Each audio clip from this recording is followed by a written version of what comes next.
Tired of drowning in repetitive tasks and feeling like there's never enough time in the day? Get ready to unlock a world of automation with Google Flow and transform your workflow into a streamlined powerhouse of efficiency. In this video, we'll walk you through setting up your first automated flow step by step. First, navigate to Google Flow. You can usually find it within your Google Workspace apps or by searching Google Flow. Click on the Create Flow button to start a new workflow.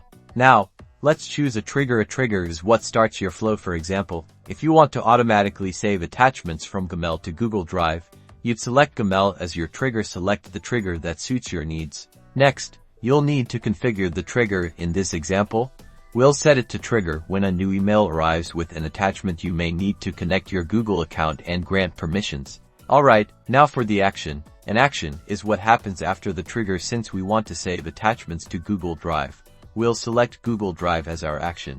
Configure the action by specifying where you want the attachment saved. You can choose a specific folder in your Google Drive or even create a new one. For more advanced workflows, use conditions.